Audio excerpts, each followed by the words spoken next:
Hey, what's up, guys? It's Sports Blitz here, and we're back with another NFL mock draft. Before I get into it, guys, make sure to smash that like button and subscribe. Guys, I think our next goal here is 1,350 subscribers. We're about 30 away, so if you could help me reach that goal, that'd be awesome. But, guys, I have for you today a 2-round mock draft with trades. This is obviously after the Eagles and Saints draft picks trade. I think there's a lot of you that are going to really like this mock draft. Some of you are probably going to hate it, okay? It's pretty normal. I know it's not going to be, 100% accurate. Most mocks aren't. So just keep that in mind. But starting with number 1, I have the Jaguars taking Aiden Hutchinson. I don't think I really need to do much explaining there. 2, I have the Lions taking KT. I'm not sure. I don't know. I know my last mock draft was kind of just in the scenario that KT falls, but I did mention multiple times I don't think this is going to happen. I think all of the talk of him falling out of the top 5 and even top 10, I think it's smoke. I think he'll go top 5, and I think Lions are a prime spot to take him. So number 3, I'm having the Texans actually go with Sauce Gardner. It was kind of a toss-up here between him, Jermaine Johnson, and Trayvon Walker, as well as one of the tackles. The Texans have options here. Or even if they can manage to trade back, that's another option. They could even go Kyle Hamilton. Kyle Hamilton's definitely a really good option. Ultimately, I think it'd be really good for the Texans if they can get their lockdown corner for years to come. Players like Sauce Gardner just don't come around in every mock or in every draft. So, yeah, why not get, your future, star corner? So, 4, I had our first trade. So the Seahawks decided to trade up with the Jets for offensive tackle Evan Neal. I really debated on having them trade up for Malik Willis, but I feel like this is going to be a team that really wants to build the rest of the team, really stock up before trying to get their quarterback. I'll be honest, I'm not sure how much longer Pete Carroll's going to be there. I want to say he's like 69 or 70 years old. I don't really see him making it more than another year or two, so I feel like they're going to wait until the next head coach is in there to get their quarterback. So in the meantime, why not get, an offensive lineman? I'll be honest, I should have written down the exact trade details. I didn't write down the trade details for any of the trades here, but basically for this one, the Seahawks sent, obviously their first.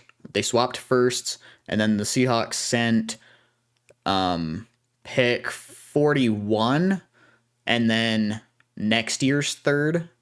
I think for a trade within the top 10 like that, I think that's pretty expected. They take a lot of value for the top 10 picks. And honestly, I think both sides are going to be willing to do so. So, yeah, Seahawks trade up for Evan Neal. Number 5, the Giants go ahead and take Ikem Ekwonu. That's most of the reason why the Seahawks felt they had to had to trade up for Evan Neal, because the Giants were going to take him. I think if Evan Neal is on the board for the Giants, they take him over Icky. Just my personal opinion. So yeah, I think getting Evan Neal would be huge for the Seahawks. Giants still get an absolute stud and beast of a left tackle, though. So, let me go down. So then the Carolina Panthers, I tried finding a trade partner for them, but I feel like they're so desperate for a quarterback that it'd be really risky for them to try to trade back too far, especially when, you don't know if there's going to be teams like the Falcons taking a quarterback. If maybe the Steelers were hungry enough for Malik Willis that they traded up. So went ahead and just had him go to the Panthers right there. I think it makes enough sense. But number 7, the Giants go ahead and take Trayvon Walker from Georgia. I really... Sorry, guys, I'm still coughing. I apologize.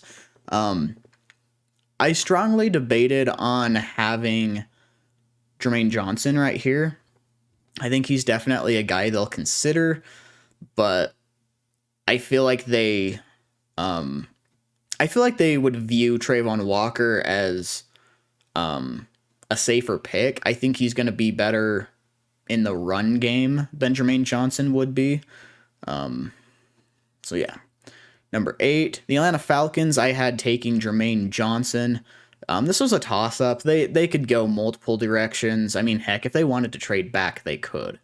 The Falcons had multiple options, which, Falcons fans, I want you to sit tight. I think you're going to like the rest of this mock draft. So sit tight, Falcons fans. But yeah, I think Jermaine Johnson's going to be an absolute beast to whoever he goes to. As a Panthers fan, it kind of scares me, the idea of him going to the Falcons. So, but number 9, the Jets are picking right here, and they decided to go with Kyle Hamilton from Notre Dame. This was kind of just a best player available type of situation. Plus losing Marcus May, I think they'll take a good long look at Kyle Hamilton for drafting. And that's if Hamilton even falls this far in the draft. He could go, honestly, top 3. We don't know. So, let me scroll back down. And for their 10th pick, I'm having them take Garrett Wilson. Go ahead and give Zach Wilson a weapon. I think I'm kind of at a spot now where I'd say Garrett Wilson's probably the best receiver in this draft. Again, I love Treylin Burks. I think Burks is going to be incredible. I think he's going to be a really good red zone threat, which would also help Zach Wilson. But Garrett Wilson is he's the complete package. He's super fast, probably the best route runner in this class, either him or Chris Olave. Really good hands. If there's any receiver in this class that I would bank on being, a Jamar Chase type, just absolute beast of a receiver, it'd be Garrett Wilson. And no, guys, that wasn't a comparison to Jamar Chase. I was just meaning if there was going to be a star rookie receiver. So, pick 11, I have the Washingtons taking Derek Stingley. I really think they need to improve their secondary. Their corners were not very good last year, and Derek Stingley would be a big improvement. So number 12, Minnesota Vikings are taking Jordan Davis from Georgia. Again, I'm still mind blown by his combine performance. He was just absolutely incredible there, broke multiple records. I think he's going to be a force to be reckoned with on the Vikings. Sorry, guys, I really apologize about my coughing. Since being sick a couple weeks ago, it's kind of messed with my lungs. I'm not sick anymore, but I apologize. I'll try to pause when I'm gonna, cough, but I apologize.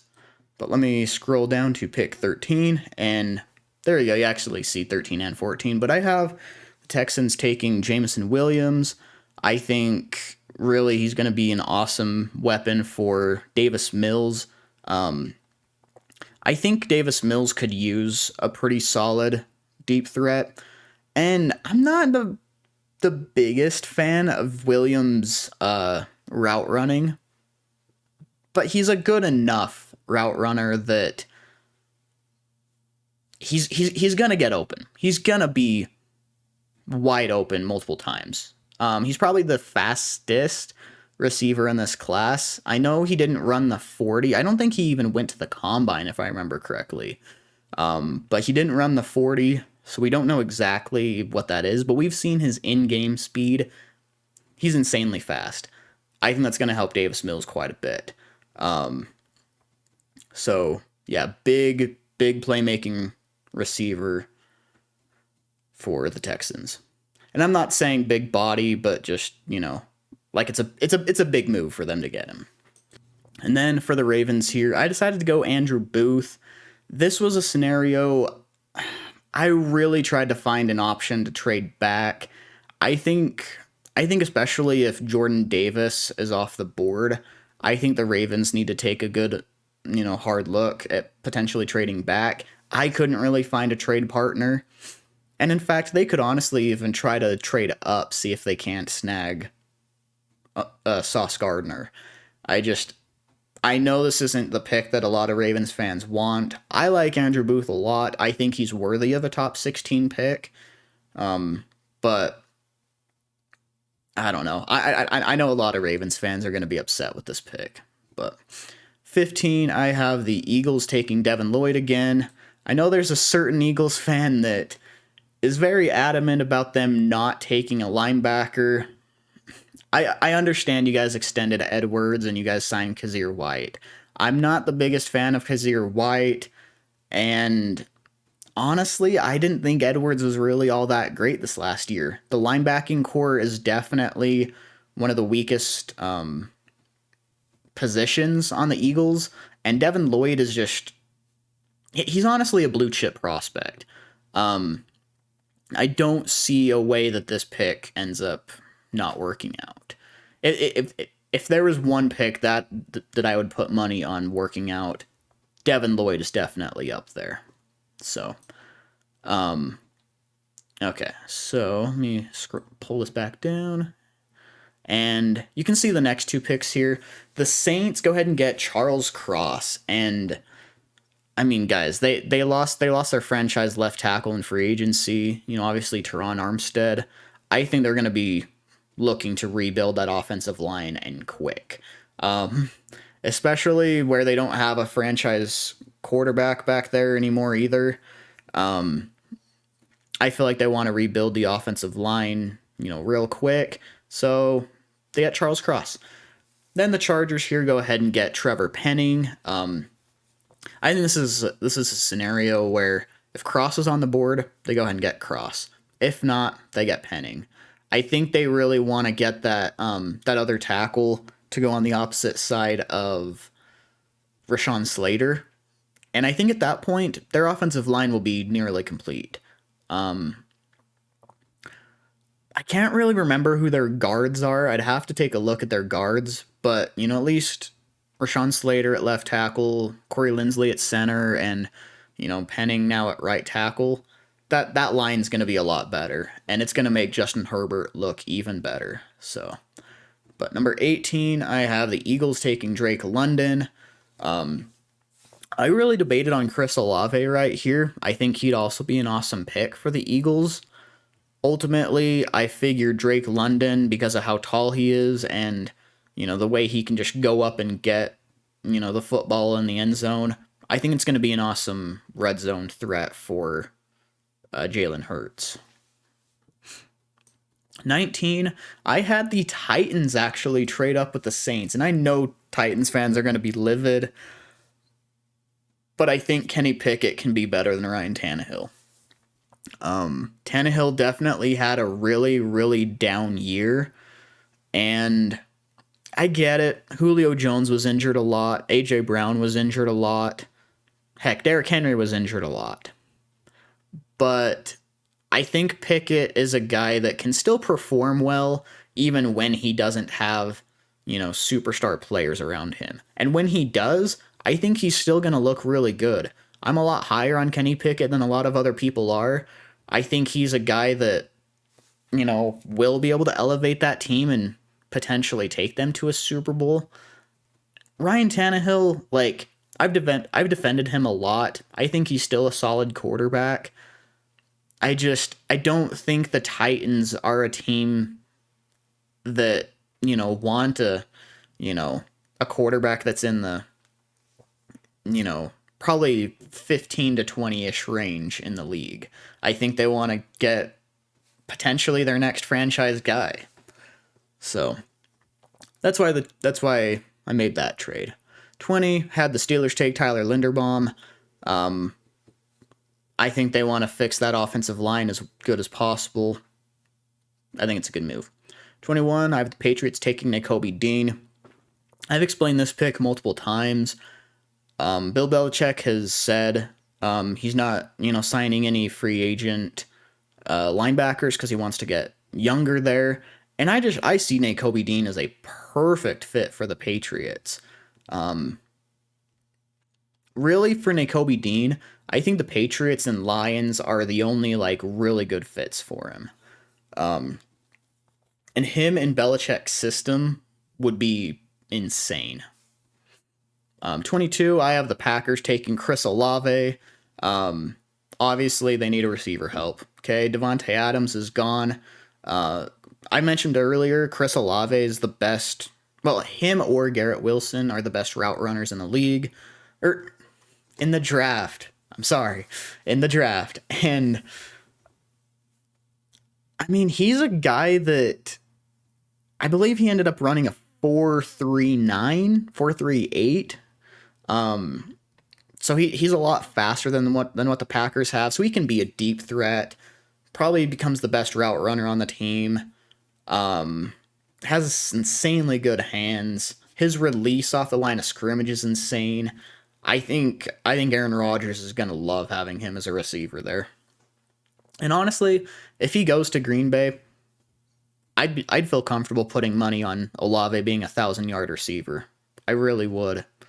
But 23, I have the Cardinals taking Trent McDuffie from Washington. If he falls this far, that's an absolute steal for the Cardinals. Usually at this point, I have to mock Kyrie Lom there, which I love Kyrie Lom. Another guy that doesn't get the love he deserves. But, I'd put McDuffie just slightly above him.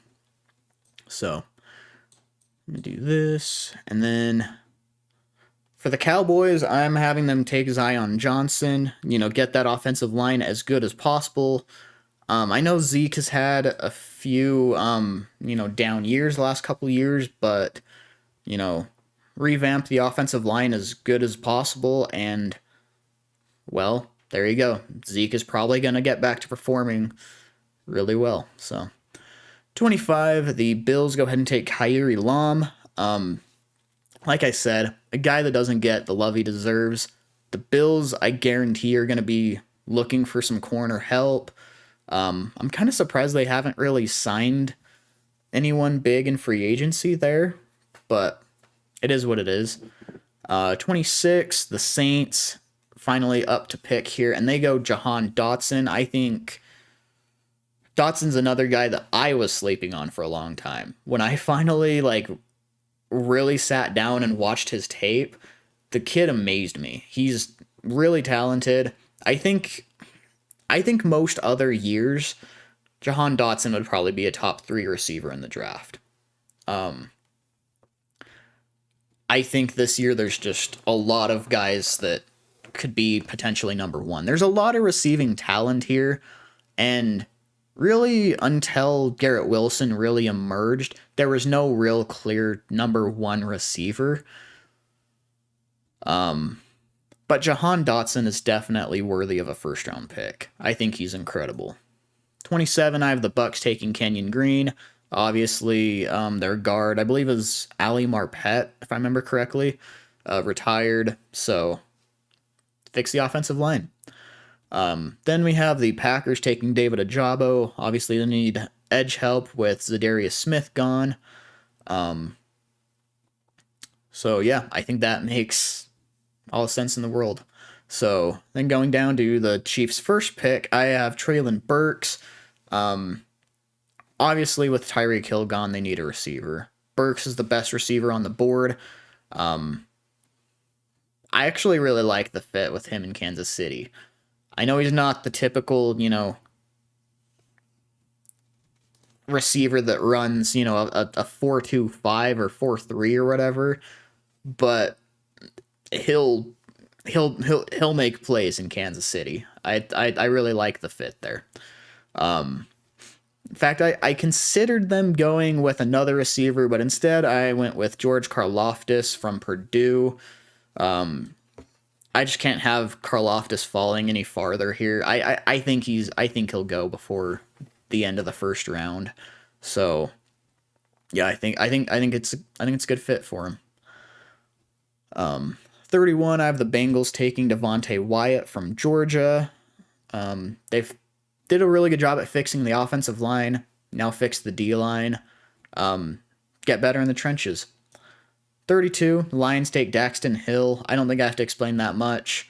They just need to get their defense as good as possible. I think Dan Campbell's definitely a guy that wants to get the defense as good as possible. Oh, and I actually didn't know that this tab showed the trades, so you can kind of see the actual trades here. So, yeah, so we had, for the first trade, the Seahawks sent pick 9, 40, and next year's third for the Jets' first. Then the Titans sent their first, a third, and then I tried to do next year's fifth, because they don't have a fourth round pick. Unfortunately, the simulator didn't allow a fifth, so I had to send it to a third. I think really maybe that third or that fifth is what will require this trade to go through, but I think it's a solid trade for both sides. And I thought I did more trades than that, but I guess I didn't. But anyways, let's go back to the second round. And here we have, you can kind of see the first 3 picks there. It's all right. Jags going Jaquan Brisker. I think they really need to improve their defense as much as possible. They spent a ton of money in free agency. And guys, honestly, the only one I was a fan of was Brandon Scherf. I thought they overpaid everybody else. I didn't feel like they really got all that much better. I felt like they were signing mediocre guys on top of the league contracts. So I wasn't a big fan of it, if I'm being honest. But either way, I don't really like their safeties right now. I think Jaquan Brisker would be an amazing addition.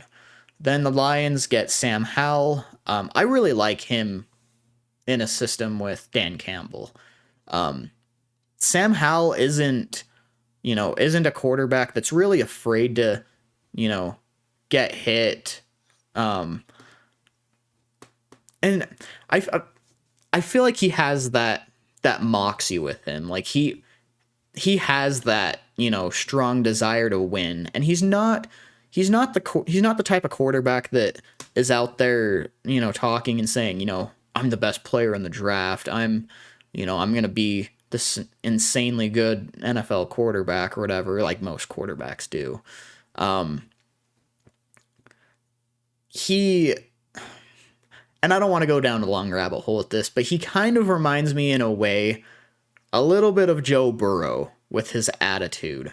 Like, he's kind of got the attitude that, like, yeah, I haven't proven anything yet, but I'm looking to.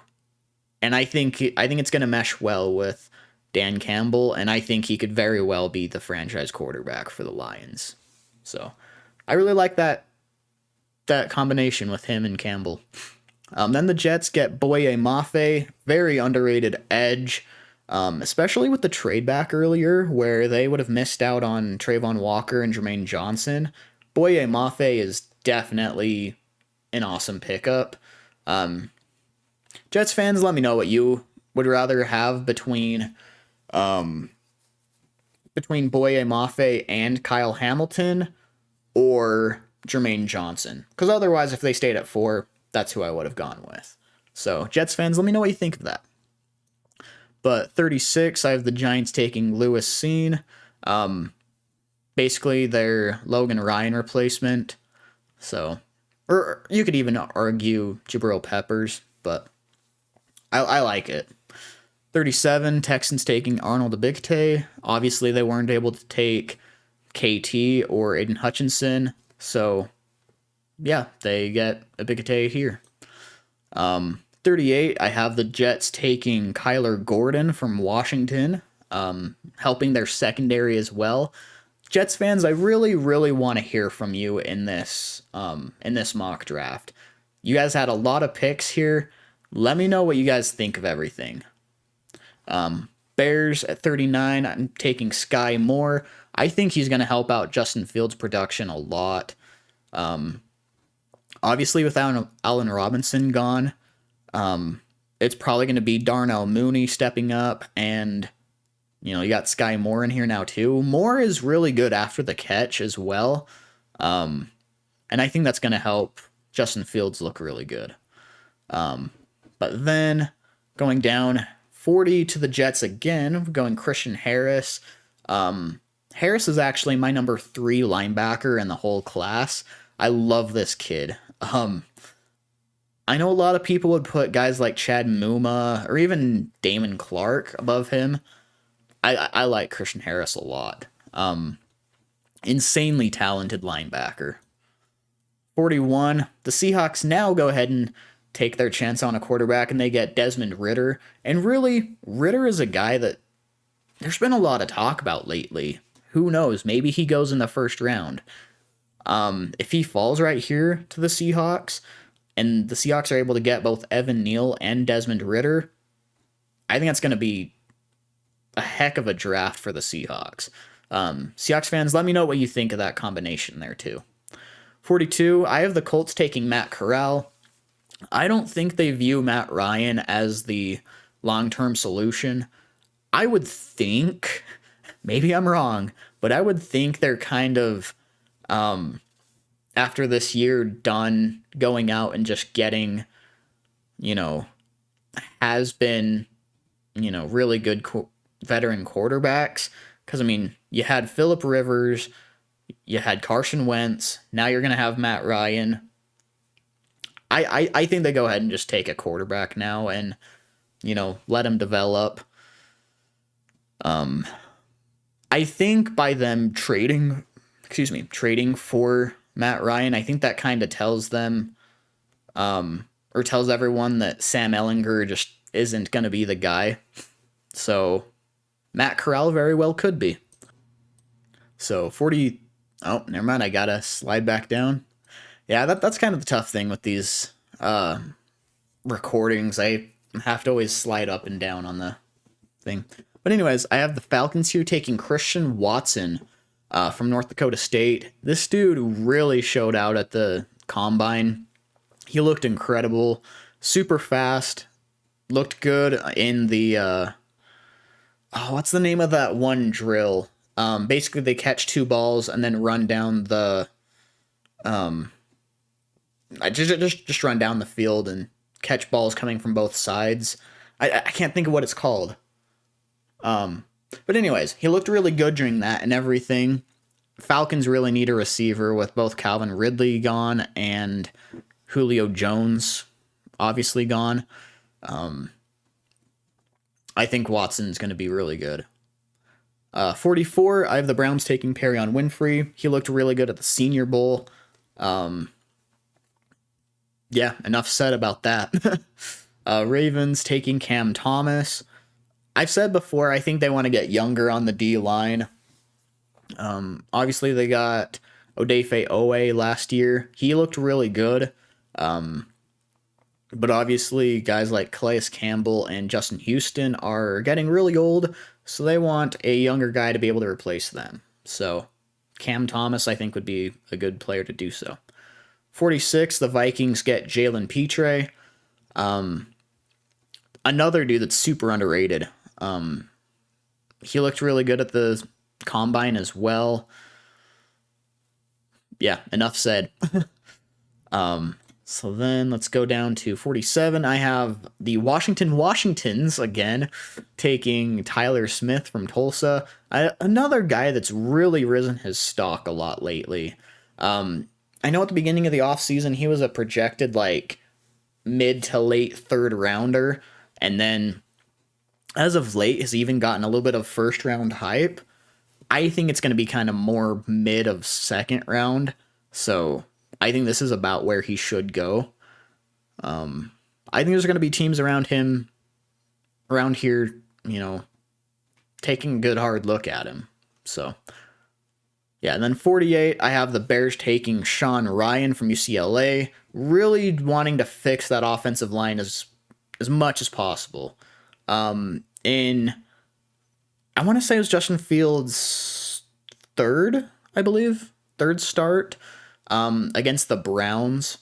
He got sacked 9 times. you just can't let that happen. I think they're gonna really try to improve the offensive line as much as they can in the draft, and I know they'll be limited because of no first round pick, but I think Sean Ryan will definitely help out. 49, the Saints take Breece Hall, and hold up, I know all of you Saints fans are super mad already, trying to type, say, we already have Alvin Kamara, you dummy. What are you doing?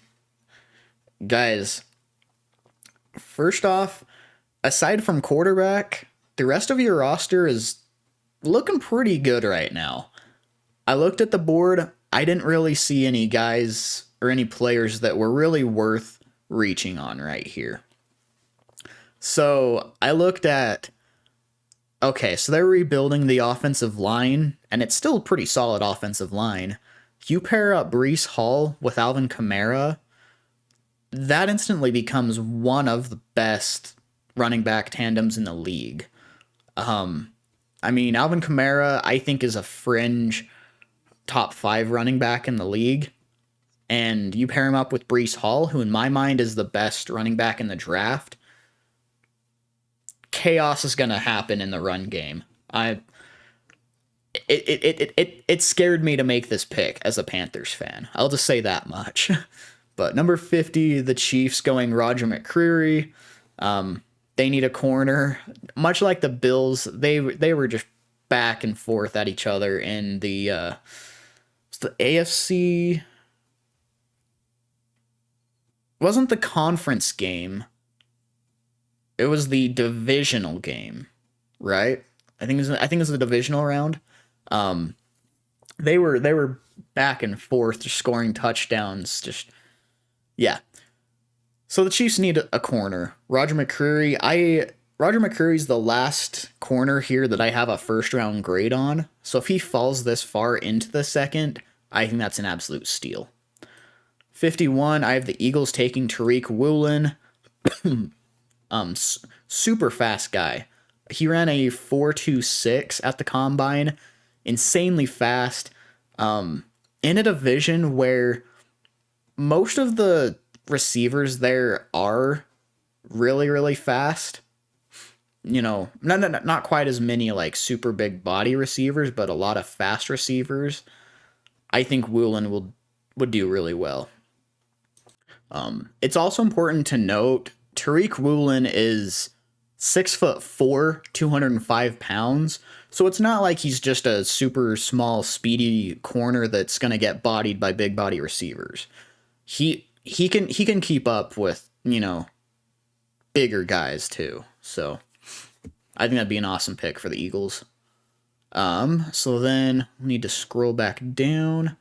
And sorry, you kind of see the next 2 picks there. I have Calvin Austin to the Steelers. Obviously, they lost Juju. I think Calvin Austin, man, people are still sleeping on him. He looked insanely good at the Senior Bowl. He was a guy that I didn't really know his name before the Senior Bowl. Okay, I hadn't really known many of the projected like 3rd, 4th round guys before then, and he really stuck out. Like when I first saw him there, I was like, who is that kid? Like I haven't heard him, in the first round, talks. Like who is he?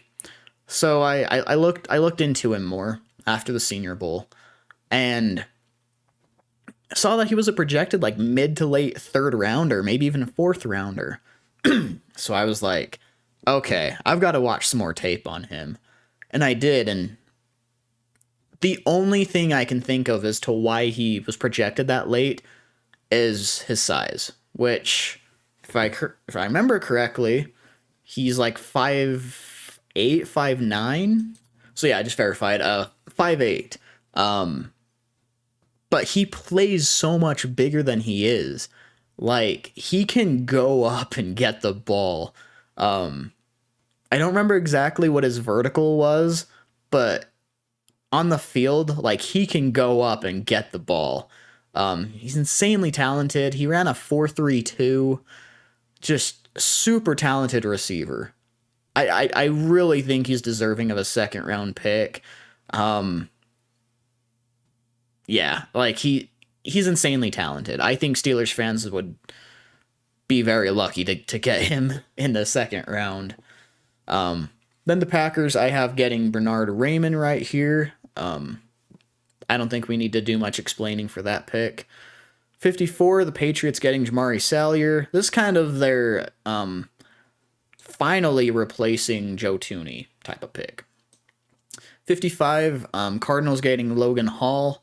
There was kind of definitely a drop-off at the edge position right here. But I know the Cardinals really need an edge, and I'm not usually one to draft for need, but where all they've got is J.J. Watt, who's, always injured. That's really all they've got to rush the passer with. They definitely need some help. So I decided to go Logan Hall here. Cowboys getting to Marvin Leal at 56. I think that's a good pick. Cowboys fans, let me know what you think. 57, I have the Bills getting Kenneth Walker. I've been mentioning before, they really need to figure out their run game. And I know that means they need to get a new guard and a new center. But really, I'm not the biggest, or I'm not the highest on Devin Singletary or Zach Moss. I don't think either of them are guys that'll be your number one running back in the NFL. Kenneth Walker will definitely be a big improvement and make Josh Allen's job a lot easier. So 58. Oh, we have to scroll back down. 58, I have the Falcons taking John Mechie, so I'm doubling up on wide receiver. Guys, I personally think they should stick with Marcus Mariota for a year and rebuild the team. Having Christian Watson and John Mechie, I think are really solid replacements after losing, Julio Jones the year before, then Calvin Ridley and Russell Gage. Losing all three of your top three receivers. Right now, your top receiver is Olamide Zaccheaus. I definitely think it should be considered to draft two receivers. And Mechie is a guy that I don't hear talked about a lot, but man, he's talented. He was a guy that if he would have been eligible to declare last year, he was in those talks with Jalen Waddle of, who's Alabama's top receiver right now? Is it Jalen Waddle or is it John Mechie? Because they were neck and neck. They were both really good. Mechie really only fell because of his injury. I think he's an insanely talented receiver, and I could go on and on about it, but I think the Falcons would be super lucky to draft him. 59, the Packers going Travis Jones from UConn. Obviously improved the interior D-line now after getting, I believe it was Karlaftis I mocked earlier. So then 60, I have the Bucks getting Isaiah Spiller. I'm not really banking on them re-signing Leonard Fournette. To my knowledge, I don't think they've re-signed him yet. Ronald Jones got signed to the Kansas City Chiefs. They did re-sign Giovanni Bernard, but I don't think they want to go into the season with just him. So I think Isaiah Spiller will definitely be a consideration here. So 61, I have the 49ers going Darian Kennard. Help basically filling the void that Laken Tomlinson left when he left in free agency. Then the Chiefs going Quay Walker. This is definitely a scenario that's just best player available. I love Quay Walker. He's a guy that could go earlier in the second round. Just fell, unfortunately. Again, just a best player available scenario. Then the Bengals go Chad Muma. That was a hard one between him and Quay Walker. that one was also kind of more about fit. I think Quay Walker's a better fit for the Chiefs than Chad Muma. And I don't know. I think both of them I could definitely watch more tape on. I haven't gotten super super deep into either one of their tapes. But from what I've seen, Quay Walker is a good fit for the Chiefs. So then 64, the Broncos go with Trey McBride, and this is going to be the Noah Fant replacement. In fact, I think he actually plays quite a bit like Noah Fant. Really good receiving tight end. Isn't a terrible blocker either, but definitely better known for his, receiving talents. Really, really good receiver there. And I think he's going to be excited to play with Russell Wilson.